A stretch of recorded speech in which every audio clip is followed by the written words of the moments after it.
Hello అందరికీ, నేనైతే night 2 days నుంచి డిన్నర్లో అయితే ఫ్రూట్ బౌల్ ప్రిపేర్ చేసుకుంటున్నాను అనమాట. సడన్గా ఏంటబ్బా ఈ చేంజ్ అనుకుంటున్నారా? సడన్గా ఏం లేదండి, చాలా డేస్ నుంచి అనుకుంటే ఇప్పటికి కొంచెం మనసుని కంట్రోల్ చేసుకోగలిగాను అనమాట. సో చాలా టైం పడుతుంది నిజంగానే. ఫుడ్ని తినకుండా ఉండడం అంటే చాలా కష్టము. కానీ కొన్ని మన హెల్త్ కోసం కొన్ని చేయాలి కదా, తప్పదు కదా. సో నేను కూడా నా హెల్త్ మీద కొంచెం కాన్షియస్గా ఉందామని చెప్పేసి మార్నింగ్ నా టిఫిన్ రొటీన్ చేంజ్ చేసేసాను. ఇంకా నైట్ డిన్నర్ కూడా చేంజ్ చేసుకున్నాను అనమాట.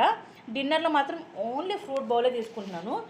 ఇంకా మధ్యాహ్నం టైంలో వచ్చేసి కార్బోహైడ్రేట్స్ అంటే రైస్ ఐటమ్స్ తీసుకొని మంచిగా హెవీగానే తింటున్నాను. మార్నింగ్ టిఫిన్, నైట్ డిన్నర్ మాత్రమే చేంజ్ చేశాను అనమాట. ఇంకా ఈ రెండింటిని ముందు మన బాడీకి అలవాటు చేసిన తర్వాత నిదానంగా మధ్యాహ్నం కూడా ప్రోటీన్స్ యాడ్ చేసుకుంటూ ఉంటాను. మంచిగా వేరే ఒకరోజు రైస్ ఒకరోజు చపాతీ అలా యాడ్ చేసుకుందాం అనుకుంటున్నాను. మంచిగా ఏదైనా సాలడ్స్ తోటి ప్రోటీన్ వెజ్ సాలడ్స్ అలాంటివి యాడ్ చేసుకుందాం అనుకుంటున్నాను. సో ఫస్ట్ అయితే వీటిని అయితే బాడీకి అలవాటు చేయాలి కదా ముందు. ఇంకా నేను 2-3 డేస్ నుంచి అయితే డిన్నర్ అయితే 8 అయిపోతుంది. కానీ ఇంకా ఈరోజు నుంచి అయితే 6 to 7 లోపు ఫినిష్ చేయాలైతే అనుకుంటున్నాను అనమాట.